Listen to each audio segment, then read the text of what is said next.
नमस्कार शिक्षक मित्रांनो, तुम्ही पाहत आहात नवनियुक्त प्रशिक्षण दिवस दुसरा यामधील आजची ॲक्टिव्हिटी. चला तर साईडला तुम्ही ऑफ साईडला असं नाही आहे. ॲक्टिव्हिटी अशी की आपण सगळे ब्लाइंड फोल्डेड असणार, तुम्ही सगळे. मी फक्त तुम्हाला काही सूचना देईल आणि आपण काय एका रांगेत उभे राहणार. आपण किती जण आहेत?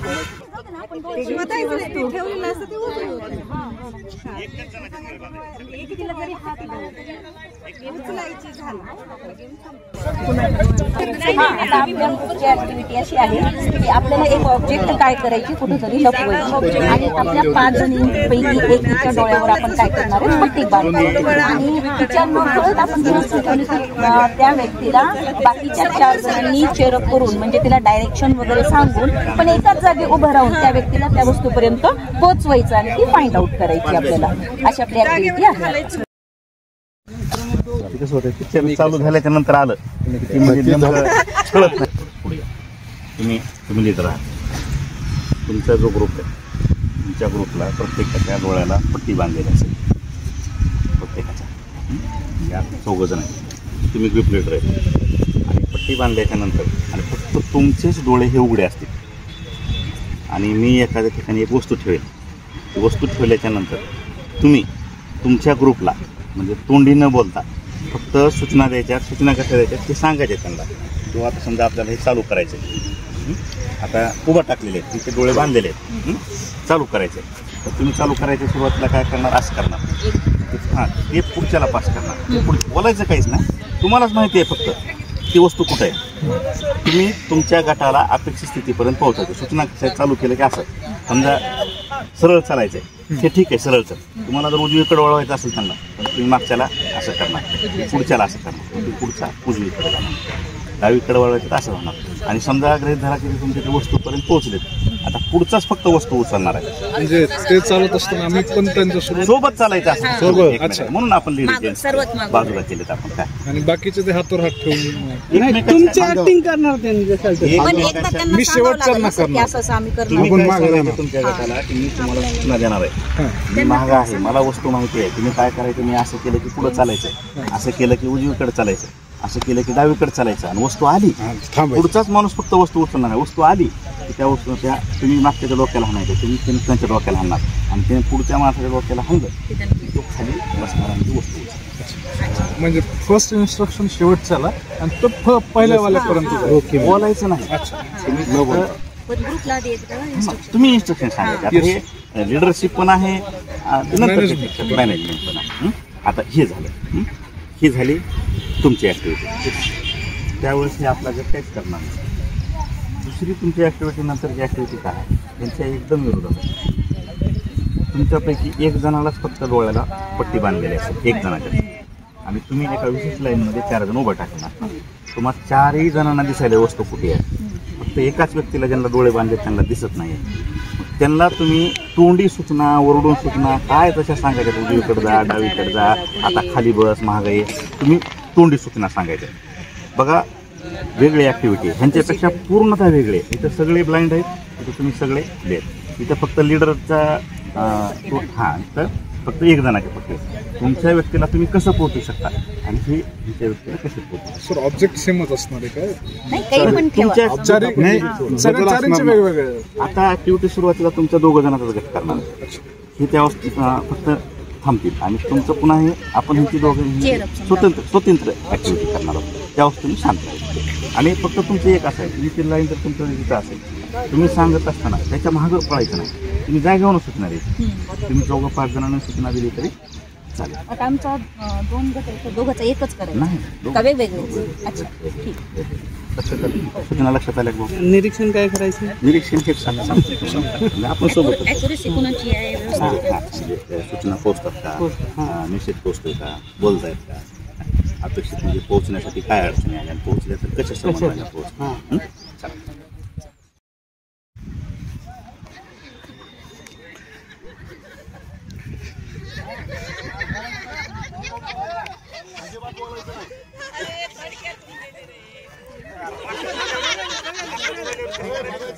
बोलू नका तुम्ही, एक शब्द बोलू नका. आताची लिंक तुटली ना तुम्ही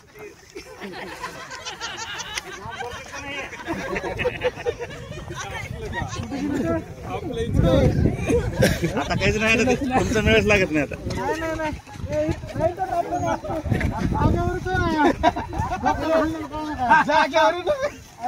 थांबा थांबा आणि आता डोळे उघडा आपले. थांबा थांबा थांबा थांबा थांबा सगळे डोळे उघडा, सगळेजण डोळे उघडा आणि वस्तू कुठं आहे बघा ना.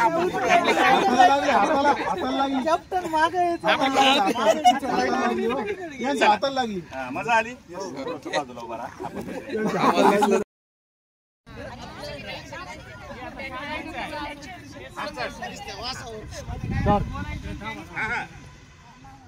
पहिलं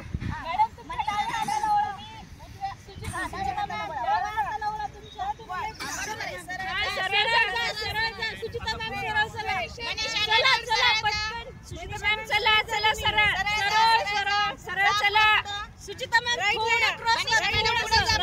थोडस राईटला सरळ या, सरळ या, राईटला क्रॉसवर, सुचिता मॅम राईटला क्रॉसवर, राईटला क्रॉसवर,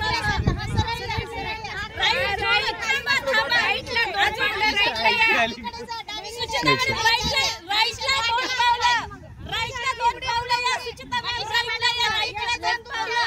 हा सुचिता मॅम राईटला या, राईटला, सुचिता मॅम राईटला.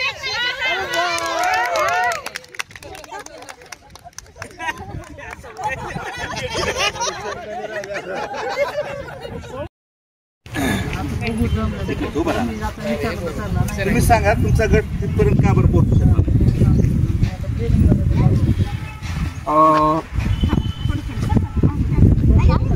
एक तर जेव्हा आम्ही सिग्नल द्यायचो सर, तर तो शेवटून सुरुवातीपर्यंत जाईपर्यंत ती सिच्युएशन चेंज व्हायची.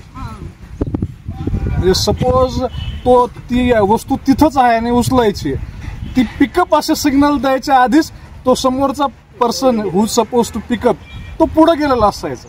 म्हणजे सिग्नल पोस्ट तुम्हाला ते सगळं दिसत होतं. हो, किंवा कुठं वळवायचे. हो. आता तुमच्या गटामध्ये काय बघितलं मी, सूचना काय दिली होती आपण, किंवा पुढे जायचं झालं तर असं चालावं, मग ते चालू राहणार. आता बरेच जण असं भाकरी थापल्यासारखं असं कुठपर्यंत जायचंय. म्हणजे ज्यावेळेस आपला मोड चेंज करायचा आहे त्यावेळेस तो मेसेज, आणि समजा जर वळायचा असेल तर अगोदर आता मेसेज दिल्याच्यानंतर तो तिथपर्यंत जाण्यासाठी किती वेळ लागेल पुढच्यापर्यंत जाण्यासाठी. आता तुमचं काय काय झालं तुमचं सदस्यांचं? आम्हाला ज्यावेळेस सिग्नल येत होते, समजा राईटला वळायचंय तर किती राईटला वळायचंय लवकर लक्षात आलं.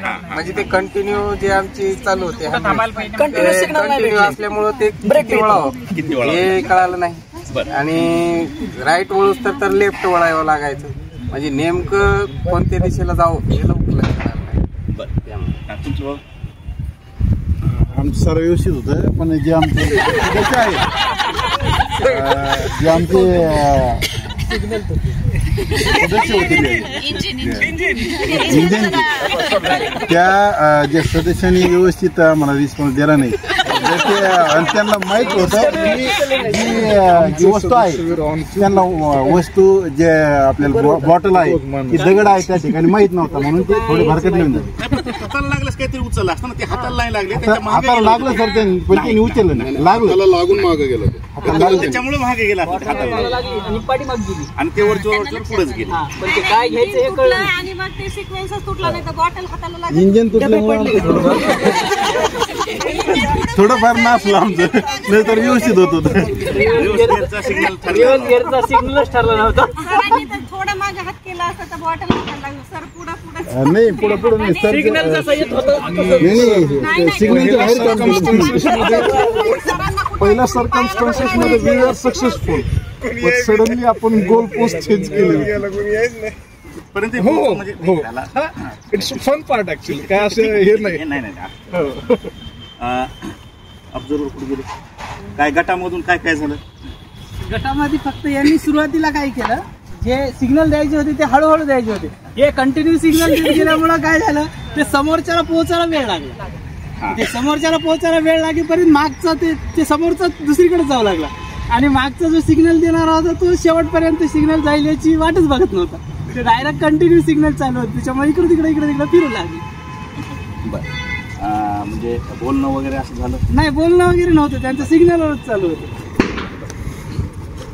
सदस्यांचं म्हणजे आपल्या ग्रुप लिडरनं आपल्याला यशस्वी स्थळापर्यंत पोहोचवलं नाही याच्याबद्दल आम्हाला यशस्वी स्थळापर्यंत पोहोचवलं होतं, फक्त आम्हाला ते पिकअप करता आलं आणि ध्येयापर्यंत पोहोचलो, फक्त हात नाही लागला आमचा. जो काही मेसेज द्यायचा होता त्याला वेळ लागत होता, त्याच्यामुळे बघा ह्याला आपण नेतृत्वाच्या दृष्टिकोनातून घेतलं. नेतृत्वाच्या काही अडचणी आहेत आणि फॉलोअर्सच्या काही अडचणी आहेत, बरोबर. चला आता ही एकदम वेगळी ऍक्टिव्हिटी इकडे, याच्या एकदम विरोधात सगळेच जण, म्हणजे सगळ्यांना ते उद्दिष्ट माहिती होतं, एक जणांना पोहोचायचं होतं. तरी इथं मध्ये जी गडबड अपेक्षित झाली की एकदा दोघं तिघं जण सांगत होते. आता तुम्ही तरी बरेच संयमी आहात, तरी आता तुम्ही बरेच संयमी आहात. किती जरी पुढे जाऊ नका म्हणलं का पार त्याच्या जवळ जाऊ सरक म्हणजे उत्साहाच्या भरामध्ये. लक्षात घ्या, सगळे जणांना एका ठिकाणी पोहोचणं आणि एक जणाला सगळ्यांना घेऊन पोहोचवणं, ह्या दोन्ही गोष्टी एकदम अपोजिट आहेत आणि ह्या आपल्याशी रिलेटेड आहेत. आपण तो सगळ्या जणांना घेऊन चालायचंय, मुख्याध्यापक नाही ह्याच्यात, त्यांना सगळ्यांना घेऊन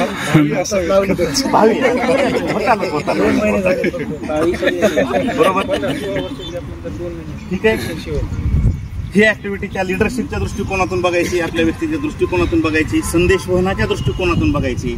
आलेला एखादा संदेश तिथून येईपर्यंत त्याचं काय होतं, कुठपर्यंत जातं, त्याचा म्हणजे वेगळा विपर्यास कसा होतो, संदेश वहनाच्या दृष्टिकोनातून सुद्धा ह्याच्याकडं बघता येतं. त्याचबरोबर मेसेज पासिंग, म्हणजे आपण एकाकडून दुसरीकडे जात असताना काही ड्रॉप होतं आणि काही त्याच्यामध्ये ॲड होतं, ते वेगळे ॲक्टिव्हिटी आहेत. हे झाली आपल्या ॲक्टिव्हिटीच्या संदर्भामध्ये. आता आपल्याला तासिका घ्यायचे हे ताणतणावाचं व्यवस्थापन. सर इथं चिठ्ठ्या टाकतील, इथं एकत्र प्रत्येकाने एक चिठ्ठी उघडायची आणि आपल्या चिठ्ठीसारखा दुसरा समान इथं किल्ल्याचे नाव आहे त्याच्यामध्ये. आपल्यासारखे जे दुसरे आहेत त्यांनी त्या किल्ल्याचं, समजा रायगड आहे तर रायगडवाले 5-6 जण आहेत, 7-8 जण आहेत, ती चिठ्ठी आली त्यांनी एकत्र यायचं, ग्रुप करायचं, सगळ्यांनी चिठ्ठी उचलायची.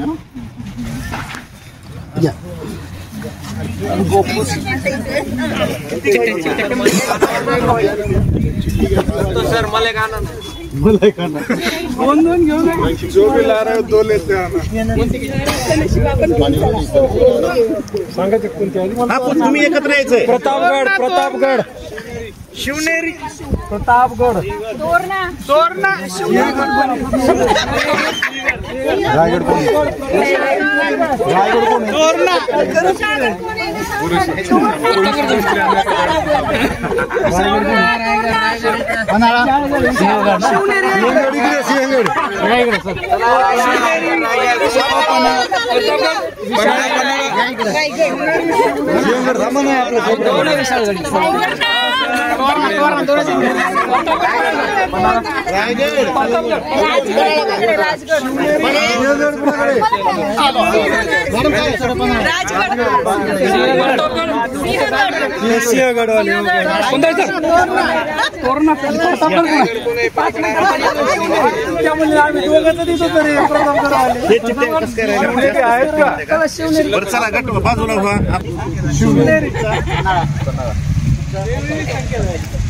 तुम्ही घ्या ना चिठ्ठी,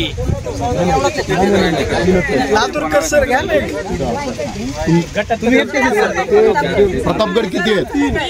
बरं हा, एक मिनिट तुमच्या थांबा.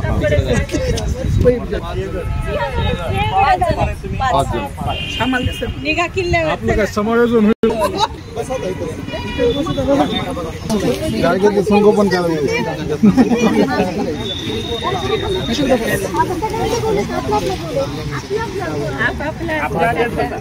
एकाच गटात आहेत असं आहे का तुम्ही? म्हणजे कम्फर्ट झोन मधून वारंवार बाहेर यायचं.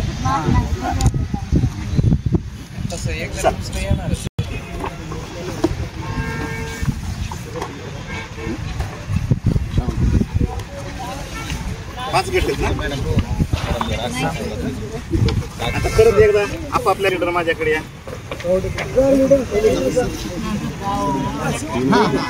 तुम्हाला काल सांगितलं बघा, लीडर होण्याची आपल्याकडची पद्धत, लीडर होण्याची आपल्याकडची पद्धत तू होणार असं म्हणतात. नाही आपल्याकडे सहज लीडर कोणी म्हणलं का प्रत्येक जण कॉल करा. हे आता पहिल्या चिठ्ठ्या टाकून देतो.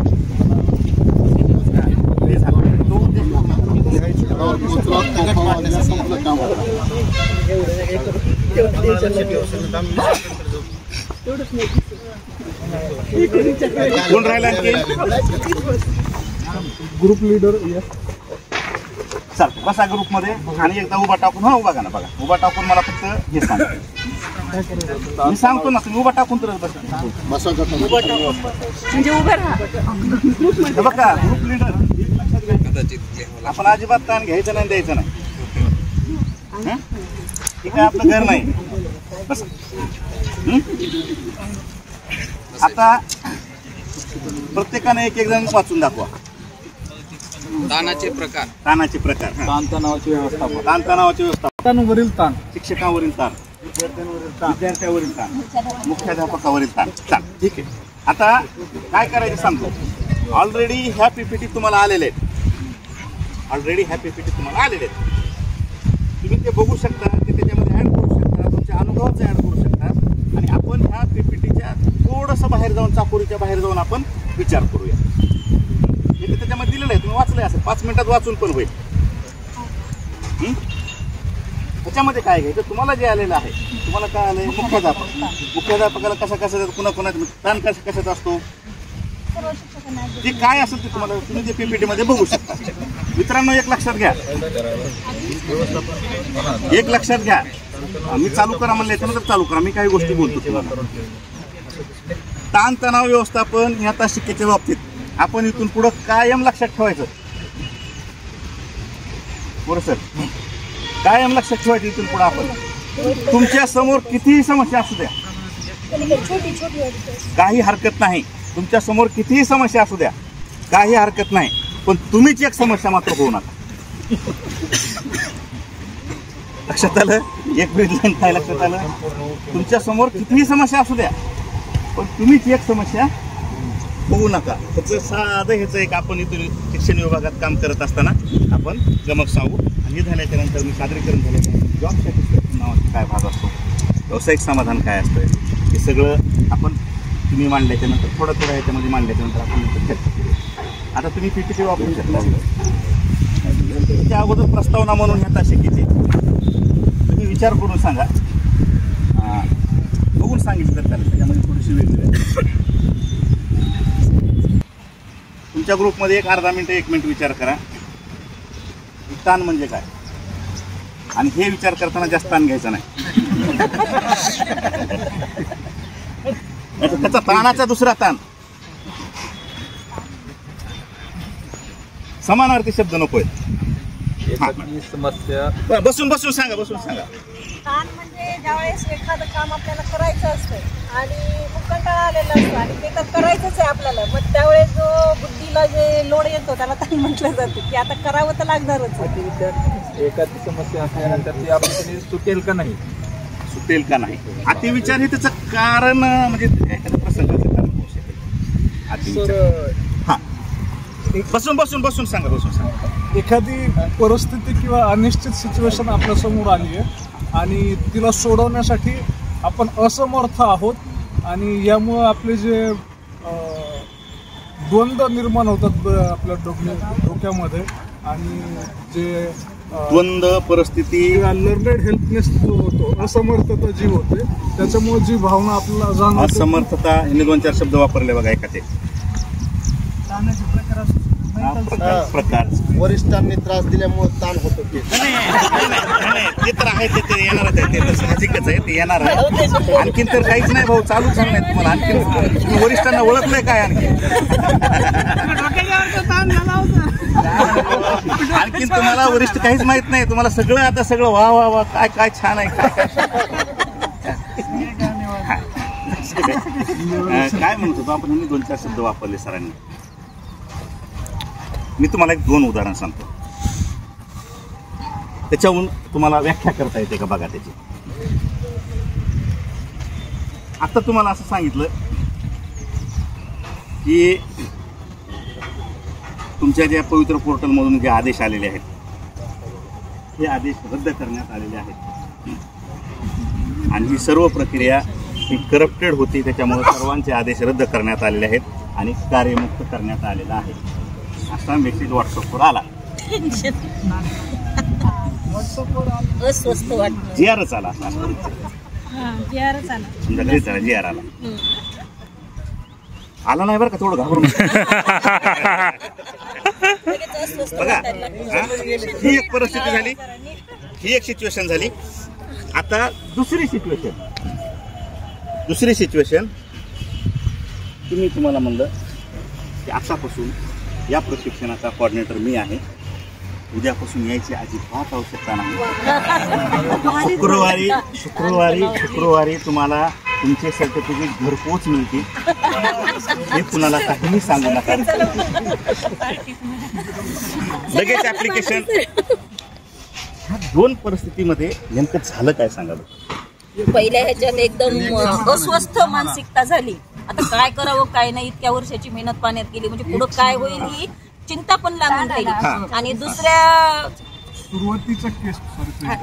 सुरुवातीच्या केसमध्ये आपण म्हणलं तर प्रतिकूलता होती, दुसऱ्याच्या अनुकूल होतं की हा हे आम्हाला हवंसं जे आहे असं काही. दिवाळी सुट्ट्यांच्या नकारात्मकता मनामध्ये निर्माण झाली आणि दुसरी जी सांगितली तुम्ही पॉईंट त्याच्यामध्ये एक सकारात्मकता निर्माण झाली. वास्तविक परिस्थिती आणि आपली अपेक्षा याच्यामध्ये जे काही अंतर असतो तो ताण असतो. वास्तविक परिस्थिती आणि आपली अपेक्षा. आता बघा, तुम्ही म्हणाल आता वास्तविक परिस्थिती शुक्रवारपर्यंत ट्रेनिंग आहे आणि अपेक्षित काय, तुमच्या अपेक्षा काय, तुम्हाला सुट्टी मिळाली आणि तुम्ही यायची गरज नाही, कोणाला सांगायचं नाही, शुक्रवारी घरपोच सर्टिफिकेट मिळतील आणि तुम्ही जॉबमध्ये आहात, पवित्र पोर्टलमध्ये आलेला 2-2.5 लाखांच्या ह्याच्यामधून ह्या प्रक्रियेमधून पुढे आलेला आहात.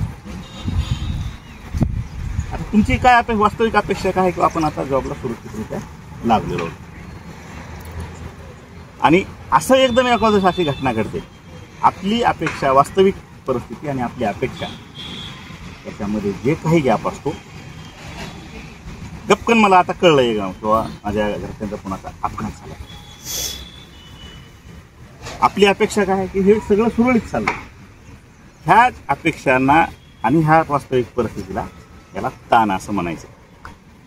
ताणाचे प्रकार काय आहे काय नाही त्याच्यामध्ये तुम्ही बघू शकता. हां बोला. ऑब्जेक्टिव्ह रियालिटी आणि सब्जेक्टिव्ह रियालिटी याच्यातला गॅपला आपण स्ट्रेस. येस. आणि हे अंतर जेवढं असेल तेवढा तीव्र टोकाचा ताण येतो. जेवढं म्हणजे आता निकटवरती याचा अपघात पण निकटवरती सुख आणि दुःख त्याचे वर्तुळ असतात. म्हणजे आता ते बोर्ड असतं, म्हणजे गृहीत धरा की इथं तुम्ही आहेत, तुमच्या बाजूला एक वर्तुळ असतं. सुखाचे पण आणि दुःखाचे पण तरंग जे आहेत ना, अपघात तिथं पलीकडे घडला आपल्याला, अरे बघितलं तर तुम्हाला काही जणांना वाईट वाटेल तुम्हाला. आणि प्रत्येक गोष्ट ही तुमच्या स्वतःसाठी एक इंडिकेटर असतात. माणूस घाबरतो कशासाठी? माणसाचा मृत्यू झाल्याच्यानंतर माणूस म्हणजे तो मृत्यू नाही, हा पुन्हा कधी दिसणार नाही, ह्या भावनेनं तो म्हणजे दुःखी होतो. सुखाचं पण कसं आहे, समजा आता सर्वदेव मामाला लॉटरी लागली, आज 1 कोटीची लॉटरी लागली, त्याचा आनंद सर्वदेव मामाच्या फॅमिलीला असं फिरत आपल्यापर्यंत काय होईल, चला एक चांगला माणसाचा चांगलं झालं इथपर्यंत होईल. मलाच लागल्याचा आनंद आणि त्यांना लागल्याचा आनंद फरक आहे ना. सुखाच्या सुद्धा फरक आहे, त्याच्या सुद्धा पातळ्या आहेत. आणि सुख आणि दुःख ह्या दोन्ही भावना ओसरणाऱ्या आहेत. दोन्ही भावात किती तीव्रता. समजा गृहीत धरा यांनी UPSCची परीक्षा दिली आणि आता रिझल्ट आला त्यांचा, किंवा हे महाराष्ट्राच्या म्हणजे ऑल इंडिया रँकमध्ये पहिल्या 10 मध्ये, आत्ता जे त्यांना आनंद होईल ना त्याची तीव्रता खूप असेल. जसा काळ जाईल ना तसं ते ओसरत जाईल आणि 1-2-4 महिन्यांनी त्यांना ह्याचं काही वाटणार नाही ते रूप त्यांना. मला कळलं किंवा माझ्या निकटवरती याचा माझा अपघात झालाय जवळच्या, एकदम वरची भावना येईल, थोडं हळूहळू झाल्याच्यानंतर काही जण कालांतराने पुन्हा हे सुरू होईल. ह्या दोन्ही गोष्टीत म्हणजे समर्थ गौतम बुद्धाच्या वाक्यानं सर्व काही अनिश्चित आहे. आणि अपेक्षा ही सर्व दुःखाचं कारण. आता तुम्ही त्याच्यामध्ये 4-4 ओळी लिहा, जसं जसं आपण त्याच्या अनुषंगाने आपण चर्चा करू. PPT उघडून पटापट लिहा, म्हणजे आपल्याला चर्चा करायला जास्त. पाऊस आला आहे, त्यामुळे पावसामुळे वर्गात सरांचे मार्गदर्शन होणार आहे. मार्गदर्शन अत्यंत मौल्यवान आहे. सर्वांनी शेवटपर्यंत जरूर ऐका आणि तुमच्या प्रतिक्रिया यूट्यूबच्या कमेंट बॉक्समध्ये कळवा. 2 मिनिटं हे काम चालू करण्याच्या अगोदर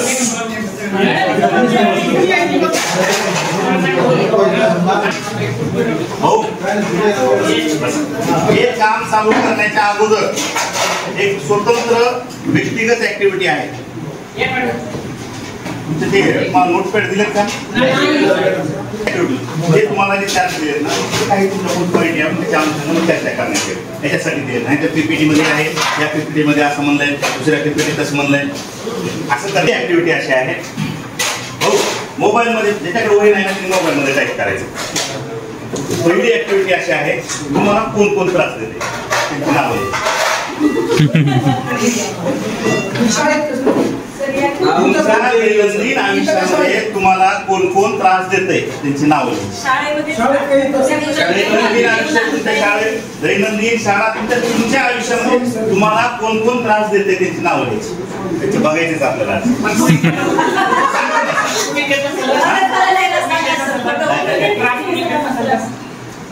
असं होत नाही. बघा, ही जी ऍक्टिव्हिटी आहे ताणतणाव व्यवस्थापनाची ऍक्टिव्हिटी, काही गोष्टी स्वतःला ओळखलं तर त्या पुढं ऍप्लिकेशन होतात. त्याच्या पुढे दुसरी ऍक्टिव्हिटी आहे, तुम्ही नावं लिहा. काही काही जणांना बघा आता सुद्धा त्याचं नाव लिहायची किंवा मनात आणायची सुद्धा म्हणजे हिंमत होत नाही. त्याचं नाव लिहावं कसं, आयडेंटिफाय करा.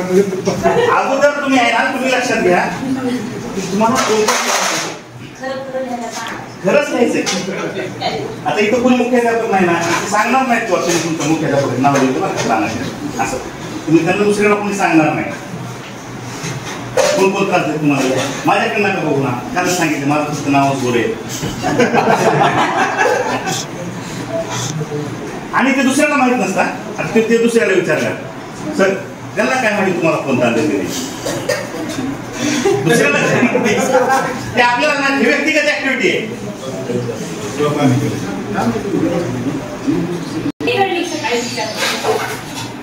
तुमच्या दैनंदिन आयुष्यात, व्यक्तिगत आयुष्यात, सार्वजनिक आयुष्यात तुम्हाला कोण कोण त्रास देते त्यांची नावं लिहा. 5 लिहा, तुमची यादी होऊ द्या, निबंध लिहा. नाही ना वाचून दाखवायचे, सगळा मोठा. ट्रेनिंग मध्ये मी तुम्हाला काल सांगितलं, स्वतःला विसरून जर तुम्ही त्याच्यामध्ये इन्व्हॉल्व झालात तर ती मजा येते. नाहीतर मग 5 कधी वाजतील, 5 कधी वाजतील.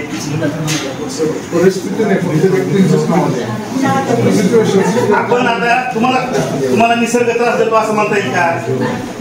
सगळं मूळ कुठं आहे? माणसामध्ये. आणि माणसाबद्दल एकच सांगता येतं, त्याच्याबद्दल काहीच सांगता येत नाही. हे त्रिकाल बारी सुटते आणि विश्व तेवढं त्याच्या डोक्यावर. लिहा भाऊ, लिहा मोबाईलवर लिहा. मोबाईलवर मनात लिहिलं का? मोबाईलवर लिहिलं. घरच्यांचे नाव येणार नाही काय, पहिलं नाव घरच्यांचं असं येणार नाही ह्याची काळजी आहे. कारण पुन्हा दुसरे ताण चालू होते पुन्हा. आणि किती जणांची समज हे नाव घ्यायचे ते पण बघा, स्वतःला तपासा.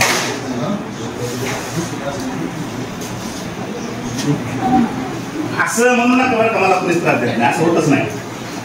हे म्हणजे तुम्ही स्वतःला फसवणं आहे. आणि कोणताच माणूस सर्वांसाठी हा चांगला नसतो, सर्वांसाठी वाईट नसतो. चला लिहिलं, ही ऍक्टिव्हिटी बंद करा. ऍक्टिव्हिटी द्या. आता जे म्हणत होते ना की मला कोणीच त्रास देत नाही, तुम्ही पुन्हा कुणाला त्रास देता.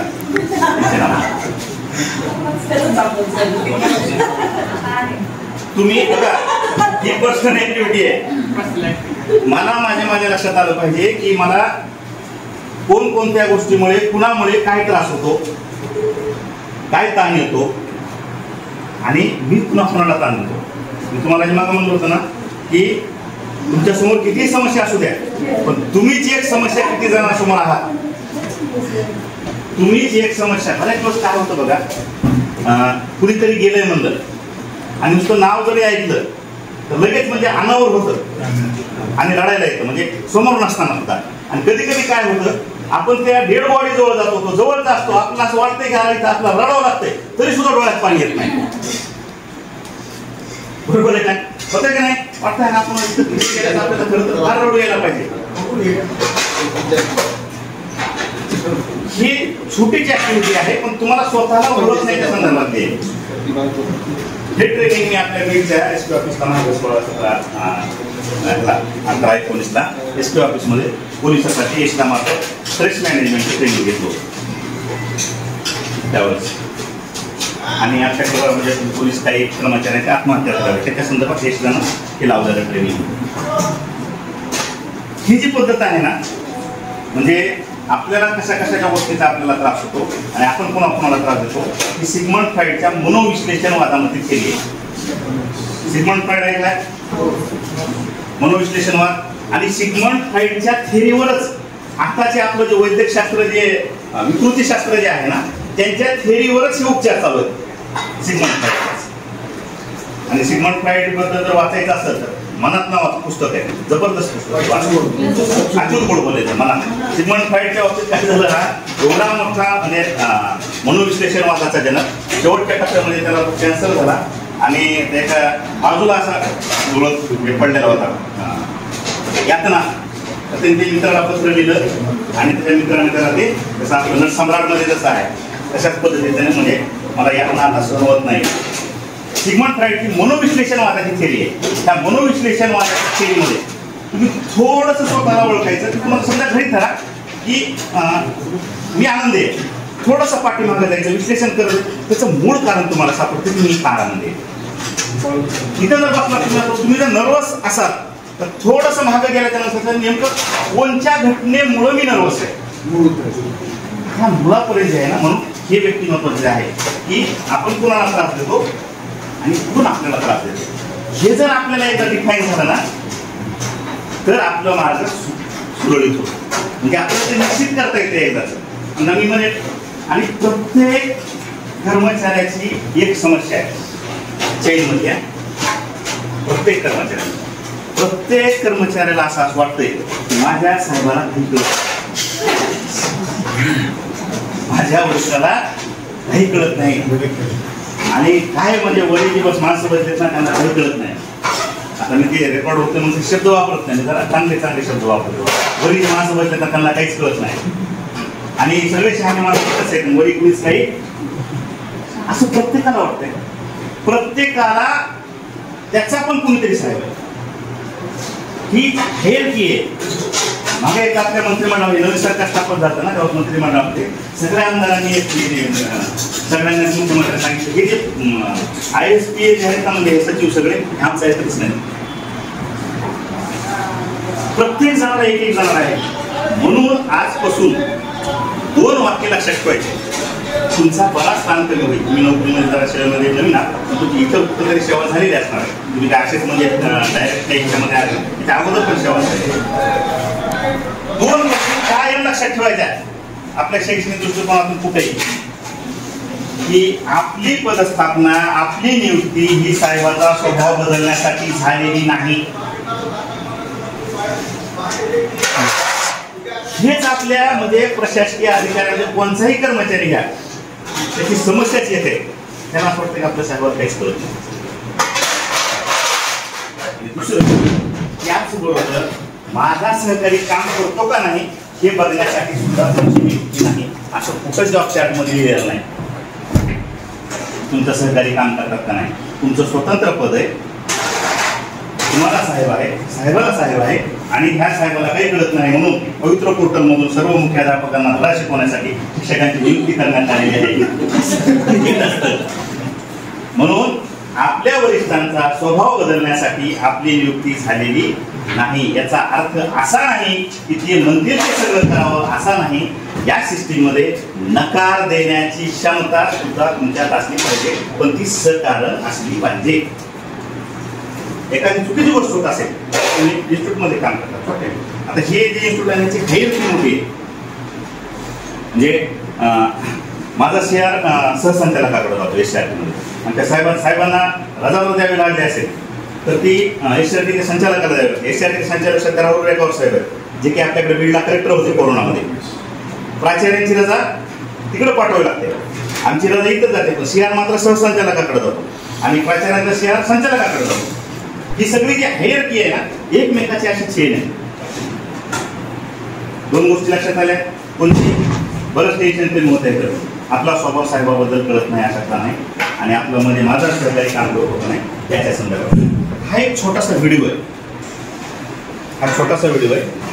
हा व्हिडिओ बघा काळजीपूर्वक बघा आणि ह्याच्या बाबतीत आपण कुठंतरी काय म्हणजे त्याचं विश्लेषण करू ह्या व्हिडिओचं. प्रत्येक वेळेच्या ट्रेनिंग मध्ये हा व्हिडिओ दाखवला जातो.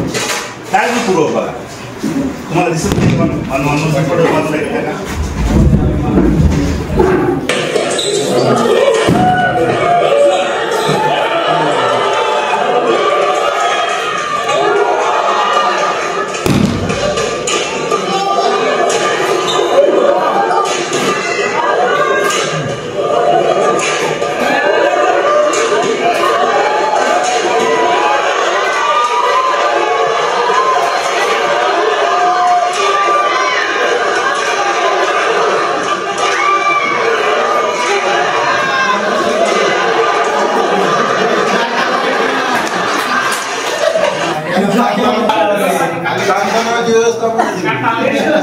नाही घडलं काय जो डिपेंड करतो तो विन होतो, जो अटॅक करतो तो शेवटी त्याच्यामध्ये घडलं काय जो तुम्ही जे म्हणतात डिफेंड करतो एकदम इझी घेऊन म्हणजे त्यांनी शॉट मारायला दिला का त्यांनी ताकदीने मारला. तेवढ्याच इझी गोळीमध्ये त्यांनी असं 8 ते 9 वेळा झाल्याच्या नंतर आणि तो तेवढा देत होता तेवढ्याच इझी गोळीमध्ये ताकदीनं मारतोय. एका क्षणाला म्हणजे ते शॉट मारण्याचा फुल समोर असताना सुद्धा तो बॅट फेकून देतो. मेसेज काय याच्यानं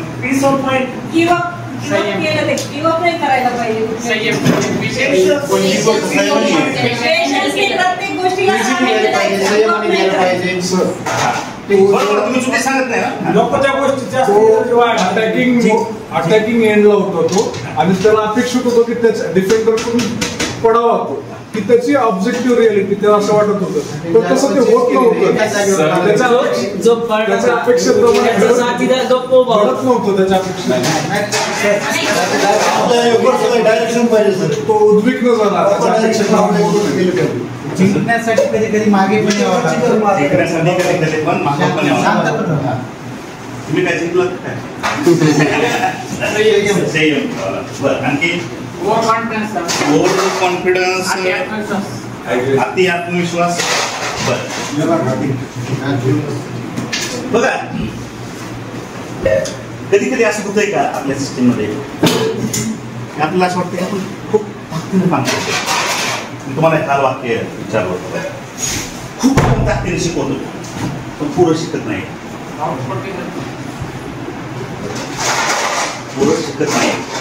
म्हणजे आपण ह्याच्यामधून ह्या सगळ्या प्रक्रियेतून आलेले पदव्यातून आलेले काम ताकदीनं करतोय. तुम्ही पण अस्वस्थ काय म्हणजे कधी कधी ह्याच्यामध्ये काय होतं ही युक्ती वापरली ताकद दोघांकडे होती. त्याला काही ताकद कमी लागली नाही. त्याचे 8-9 वेळे जे अटॅक केला ना हा ऍक्टिव्हिटी नव्हती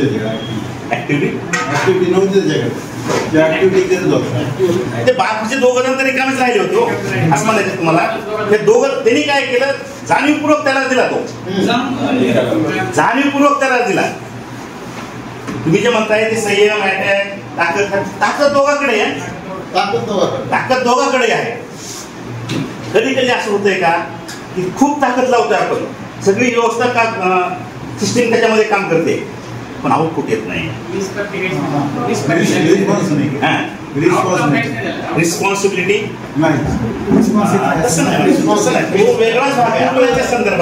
नाही सर. आपण एखाद्या गोष्टी गोष्टीसाठी खूप प्रयत्न करतो, अगदी शेवटच्या क्षणापर्यंत प्रयत्न करतो, आणि ज्यावेळेस ती गोष्ट आपल्याला मिळणार असते त्यावेळेस आपण सोडून देतो. अपेक्षित जो रिझल्ट पण त्यामधून फल निष्पत्ती काय मिळत?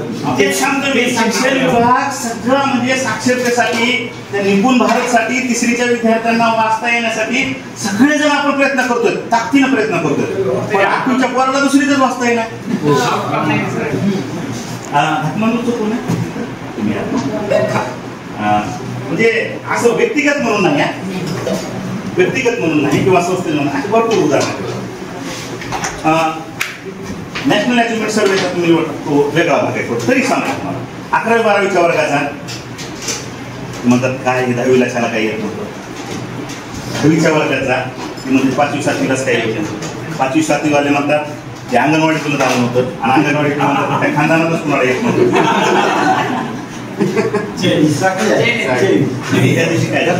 म्हणजे उदाहरण म्हणून ऍक्टिव्हिटी चांगली आहे. तुमच्याकडे ते NMMC परीक्षेत सुद्धा चांगलं आहे. राष्ट्रपती येणार आहे तुमच्याकडे, बरोबर आहे ना? खूप चांगलं आहे. म्हणजे मागे एक संमेलन आम्ही काय म्हणतो ना की ठीक आहे, तो हा 11वी 12वी येत नाही, 8वीला येत नाही, पण पहिलीपासून ते 12वी पर्यंत युनिट आपलेच आहेत ना. युनिट आपलेच आहेत ना. 50% विद्यार्थी तिकडून इकडं म्हणजे पहिलीचे प्राथमिकचे माध्यमिकमध्ये आले, तर माध्यमिक उच्च माध्यमिक पर्यंत आले. हे ढकलून एकमेकाकडे चालेल का? आपला उद्देश काय होतं की मग वेगवेगळ्या पद्धतीने, म्हणजे ताकदीपेक्षा सुद्धा युक्ती कधी काय म्हणतात, ताकद असं लागतं युक्तीला पण, नुसत्या युक्तीनंच नाही, मग त्याला थोड्या म्हणतात लोक. युक्तीने मग आता त्या नवीन याच्यामध्ये तुम्हाला आता बालसंगोपन वगैरे शिकवणार आहे, मूल समजून घेणे, तुम्हाला काय म्हणत होतं किंवा प्रत्येक विद्यार्थी हा शिक्षकासाठी पुस्तक वाचून ते त्याला वाचता आलं पाहिजे. आणखीन एक गोष्ट लक्षात घेऊ आपण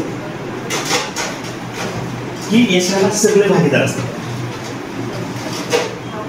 यशाला उदाहरणार्थ आपल्या ह्यांच्या शाळेतील विद्यार्थी एक आहे झाला, ऑटोवाला, मेसवाला, सगळेच म्हणा मी त्याला डबा दिला, हो मी ऑटोमध्ये घेऊन सोडतो, तेव्हा सांगत होतो त्याला मी आणि लातूरच्या काय त्याच्यामध्ये आपल्या संसदेमध्ये डिलेक्टिंग टाकले, तिथल्या सगळ्या शाळेची नाही पोरला शाळेतच येत नव्हतं ते आपलं नाही. जिम्मेदारी मग शिक्षण व्यवस्थेने जिम्मेदारी दोन्ही गोष्टीची घ्यायला पाहिजे. कोणची? यशाची पण आणि अपेक्षित. आता बोर्ड लागतात बघा, मी त्यांना सांगितलं नाही, लातूर होतं त्यावेळेस मी दिलं होतं तेव्हा की आमच्याकडं यशाची उज्ज्वल परंपरा 98% गुणवंताचा सत्कार. त्या बाजूला हा सांगली सुनेगाव त्या संस्थेमध्ये जिल्हानी सरला सांगितलं, शेख जिल्हानी सर मी त्या संस्थेमध्ये की 2 विद्यार्थी जे नापास झाले पण त्यांचा पण फोटो लावा ना. 98% निकाल लागलेला आणि ह्या 2 विद्यार्थ्यांना पुढील शिक्षणासाठी मदत करणे किंवा वाटचाल करणे, परीक्षा देणे ही सुद्धा आमची जिम्मेदारी आहे. बरोबर आहे की नाही? शिक्षण व्यवस्थेमध्ये ह्या गोष्टीची दोन्ही गोष्टीची जबाबदारी. आपण काय म्हणतो आसरवाल्यांना आता काय म्हणतात, त्यांचा एक पॅटर्न वेगळा आहे त्यांचा सर्वे करण्याचा. आसरवाल्यांना हे येत नाही, त्यांना ते येत नाही, त्यांनी वेगळ्याच पद्धतीने करतात. पण मॅथ्सचा पण रिझल्ट असाच आहे. आता मुख्यतः आपल्या पाठीमागे काय आहे, शासन म्हणतं तुमच्या वर्गातल्या सर्व विद्यार्थ्यांना वाचायला इंग्रजी गणित आणि मराठीमधलं पायाभूत साक्षरता आणि संख्याज्ञान आली पाहिजे. FLN आलं पाहिजे. FLNची तासिका पुढं होणार आहे. आपण याच्या अनुषंगाने थोडंसं वेगळं पुढं बोलत गेलो. मुख्याध्यापकाचा ताण मला ही तासिका संपवली एक सुलभ मागे एक माझ्या प्रशिक्षणातली एक गोष्ट तुम्हाला सांगतो आणि थांबवतो. मित्रांनो, एक लक्षात घ्या, सायकोलॉजिकल बेसिक त्याला सायकोलॉजिकल आधार आहे. ताणतणाव आताचे आपण सरळ साधन होतो की आपण आपल्याची जीवनशैली बदललेली आहे, त्याचे व्यवस्थापन काय करावं काय नाही तुम्ही त्याच्यामध्ये हे वाचून घ्या, त्याच्यामध्ये आहे. पण ह्याच्यापेक्षा थोड्याशा 1-2 गोष्टी सांगू आणि आपण थांबू. ह्या म्हणजे समाजामध्ये पुरुष जास्त आत्महत्या करतात. पुरुषांचं आत्महत्या करण्याचं आणि वेळ होण्याचं प्रमाण हे जास्त आहे. कारण काय असतं? पुरुष ज्या मनातल्या गोष्टी आहेत ते शेअर करत नाही. लेडीज ज्या असतात ते एकमेकांसोबत शेअर करतात. ते मधल्यामध्ये घुसमट करतात. पेशन्स कमी असतात, जबाबदाऱ्या जास्त असतात. जबाबदाऱ्या जास्त असतात. बरोबर आहे. ऐकून घेण्याची कॅपॅसिटी कमी असते. ऐकून घेण्याची कॅपॅसिटी कमी असते. ते लग्नाच्या नंतर तुमची बदलली नाही. त्या क्षमतेत काही वाढ झाली का? होतच असतं. थोडा हात कपूर कमी. आपल्याकडे पुरुष प्रधान आहेत त्याच्यामुळं आपलं दुःख दाखवणं यात कमीपणा वाटतो आणि जर महिलाही त्या तुलनेत स्ट्रेस आउट असतील, पण पुरुषांची तुलनेत डेमोग्राफी पण पॉप्युलेशन पण जास्त आहे, त्याच्यामुळे हे वाटत असतं. आत्महत्या, वेळ होण्याचं प्रमाण सुद्धा पुरुषांचं जास्त आहे. तोच मुद्दा महत्वाचा आहे की परत परत एखादी गोष्ट अपयश झालं आणि ती परत परत आपण करतो, विचार करतोय, पण ते दुसऱ्यांना सांगत नाही. हीच बाब मी पोलीस ट्रेनिंगमध्ये विचारली, पोलीस ट्रेनिंगमध्ये भेटला की बाबा पुरुष नेमकं आत्महत्या 2-3 झाल्या होत्या. एक आमच्या माणसानं पुढं रोज ट्रेनिंग बघायचं, माणसानं दिवसभर ट्रेनिंग लावलं असंच ॲक्टिव्हिटीचं. आणि ट्रेनिंगला काय झालं की सगळेजण काय झाले, सगळे ड्रेसमध्ये झाले ट्रेनिंग घ्यायला. माझी सगळी अशी मला त्या ड्रेसमध्ये बघितल्यास मलाच घाम यायला, मलाच सांग यायला, कारण माझे पण सासरे पोलीस आहेत. तिथल्या महिलांना काय म्हणलं का मॅडम, मला तुम्हाला असं का वाटतंय म्हणजे की पुरुष जास्त वेळ होतात, याचं काय कारण असेल? जस्ट विनोद म्हणून घ्या. ते ऑलरेडी वेळे असतात, त्यांना काही वेळ करण्याची गरज. त्याचं बेसिक कारण आहे. मी तुम्हाला उदाहरण सांगण्याच्या अगोदर तुम्हाला असं म्हटलं होतं की सिग्मंड फ्राईडच्या मनोविश्लेषणवादाच्या बेसमध्ये याचं उत्तर आहे. याचं उत्तर एक असं आहे, पहिलं त्याचं कारण असं आहे की जबाबदार कुटुंब पद्धती हे ते जे आहे ते पॅरेंटिंग, आपले संगोपन, बालकाचे संगोपन करतात.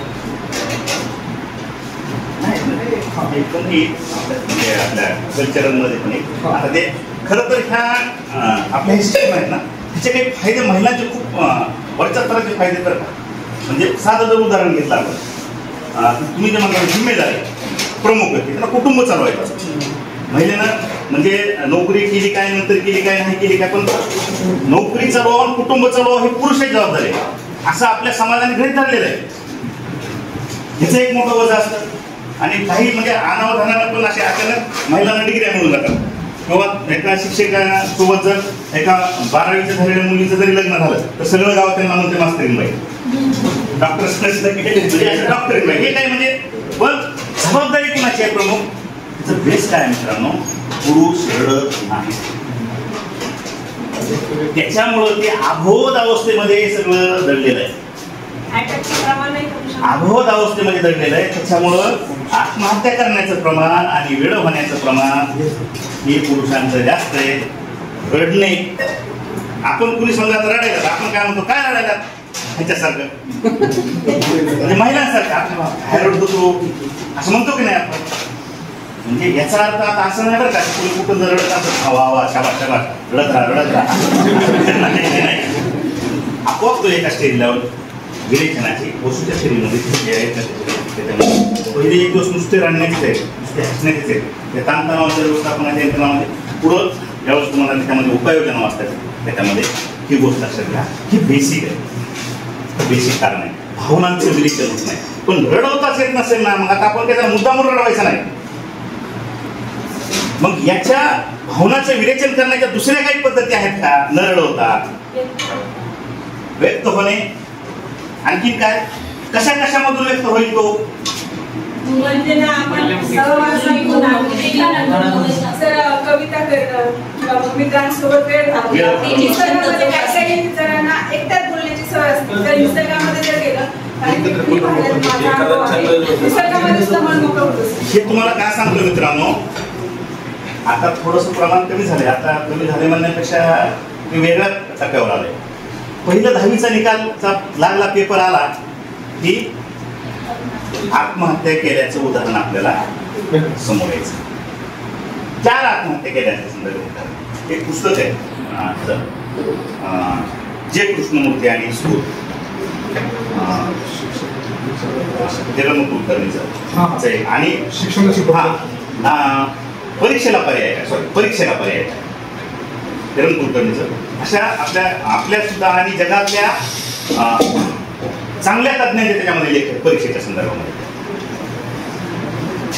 तर मला सांगा, हे 4 विद्यार्थ्यांनी आता लातूरला कोट्याला विद्यार्थी आत्महत्या करतात. समजा घरी धरा एक 16-17 लाख विद्यार्थी 10वी-12वीला परीक्षा देतात आपल्याकडे, त्याच्यापैकी 4 विद्यार्थी नापास आहेत. टक्केवारी जर काढली, 17 लाख पैकी 4, तर ती 0.00000 येईल. बरोबर. पण त्या कुटुंबातील तो मुलगा जो गेलेला असतो, समजा घरी धरा की त्याला 5 जरी मुलं असले तरी त्याच्यासाठी त्या आत्महत्या केलेला विद्यार्थी हा 100% असतो.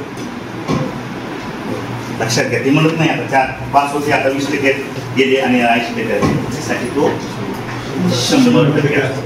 ही गांभीर्यानं बाब. म्हणून मी असं म्हणतो ह्याच्यामध्ये की त्याला आता काही रडवायचं नाही, व्यक्त कशातून होत आहे आणि ते लक्षात येतं. म्हणजे कोण आबोल आहे, कोण म्हणजे काही इंडिकेटर्स असतात. आता 12वीच्या बोर्डाच्या पुस्तकात तुम्ही आत्महत्येचे प्रकार वाचा, त्याचे कारण वाचा. बोर्डाच्या पुस्तकात आहे आत्महत्येचे 4 प्रकार आहेत. त्याचं काय आपल्याला अधिक नॉलेज घ्यायचं नाही.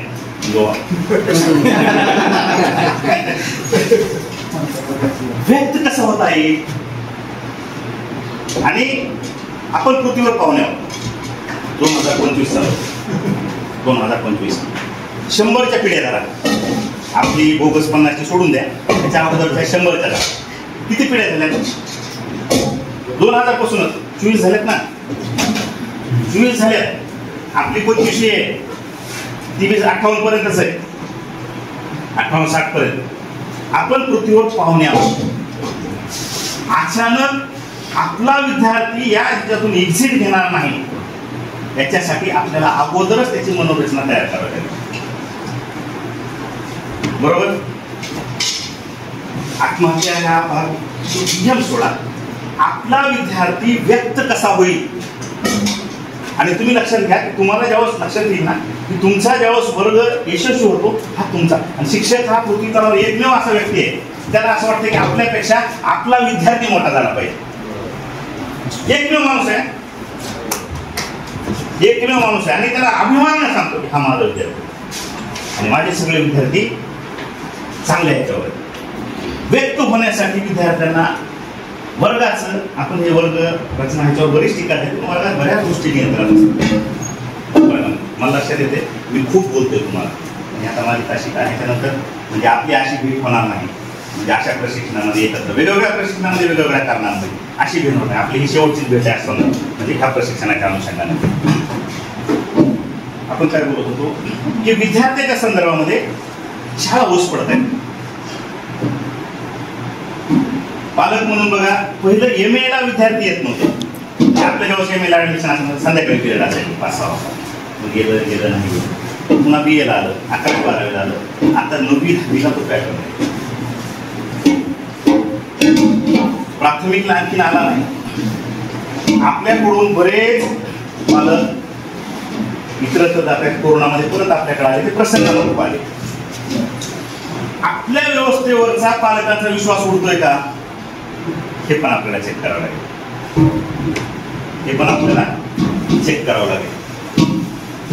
विद्यार्थी तत्वज्ञान नाही चालत हो पालकांना. आपण जर म्हणतो ना तुमचा मुलगा तिकडे की कशाला त्यांनी करावं, आमच्याच कॉलेजमध्ये चांगलंय, ते व्यवहारात बघणार ना. त्यांच्या दृष्टीने ते बरोबर आहे ना.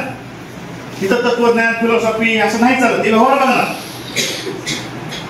व्यावहारिक दृष्टिकोनातून आपली सगळ्यात मोठी शिक्षण संख्या 7.7 लाख संख्या आहे ह्या सगळ्या ह्याच्यामध्ये एकूण शिक्षण प्रक्रियेला. जॉब सॅटिस्फॅक्शनच्या संदर्भामध्ये मला एक सांगितलेलं उदाहरण, माझ्या प्रशिक्षणामध्ये सांगितलेलं उदाहरण हे कायम लक्षात ठेवायचं. हे एक उदाहरण लक्षात ठेवायचं. जेव्हा जेव्हा तुम्हाला कधी याच्या बाबतीत नकारात्मकता येईल, आता तुम्हाला सगळं चांगलं वाटते, चांगलं असतं, पण आपण म्हणतात ना की जसं आपण आहे तसं जग आहे. पहिलं काय सांगितलं होतं, तुमचा स्वभाव, साहेबाचा स्वभाव बदलण्यासाठी तुमची नियुक्ती झालेली नाही आणि माझे सहकारी काम करतात का नाही हे बघण्यासाठी सुद्धा नियुक्ती झाली नाही.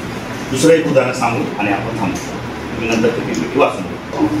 मी ज्यावेळेस बेसिक ट्रेनिंगला होतो त्यावेळेस नंदकुमार साहेब सचिव शिक्षण त्यांनी प्रगत शैक्षणिक महाराष्ट्रात खूप मोठी चळवळ राबवली. तुमचं त्याच्या अगोदर संस्थेमध्ये किंवा कुठं टाकण्याच्या अगोदर 2017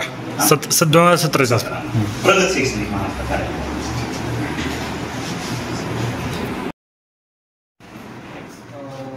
आदरणीय डॉक्टर राजेश गोरे सर यांनी आपल्याला बरोबर सर यांनी आपल्याला काल आणि आज देखील मार्गदर्शन केलं.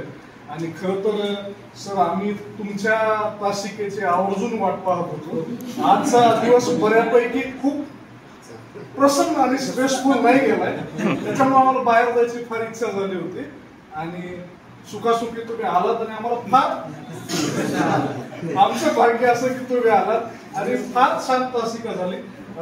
ती ऍक्टिव्हिटी झाली, स्ट्रेस बद्दल तुम्ही जर बोललात आणि शिवाय जी ऑब्जेक्टिव्ह रियालिटी आणि सब्जेक्टिव्ह रियालिटी याचा जो गॅप आहे हा स्ट्रेस असतो तुम्ही सांगितलं.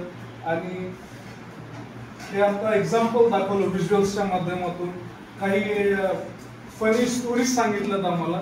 सो आम्ही आभारी आहोत की तुम्ही स्ट्रेस बद्दल आम्हाला सांगितलं.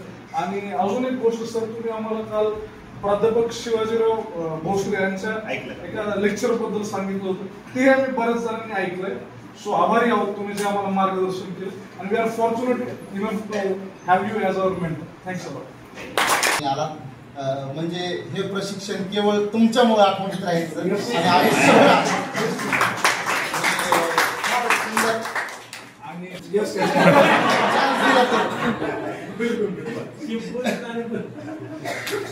फार सुंदर सरांनी मार्गदर्शन तर केलेलंच आहे. पण सर अतिशय मला तुमचा एक गुण फार आवडला. तुम्ही आज एवढ्या मोठ्या पदावर आहेत सर, डॉक्टरेट आहेत, एवढ्या मोठ्या पदावर आहेत. जनरली मोठ्या पदावर गेल्यानंतर एवढं ग्राउंड लेवलला जाऊन कोणी काम करत नाही सर. तुम्ही फार सुंदर काम करता. दिलीप पांढरपट्टे एका ठिकाणी म्हणतात की जर चांगली खुर्ची भेटली की माणसं थोडेसे अकार्यक्षम होतात, पण तुमच्याकडे बघून तसं काही वाटत नाही किंवा अजिबात कधी वाटणार नाही. फार सुंदर एकदम मनातून तुम्ही प्रशिक्षण घेतलं आणि आम्हाला त्याचा मनातून आनंद झाला. दिलीप पांढरपट्टे असे म्हणतात की प्रस्थापितांविरोधी तो एक आग होता. प्रस्थापितांविरोधी तो एक आग होता, मिळताच एक खुर्ची तो थंडगार झाला. चौकात भर दुपारी भलता प्रकार झाला, उद्घाटना अगोदर पुतळा फरार झाला. आम्हाला तुमचे तासे खरंच आवडलेले, आवडून घेतलेले नाही.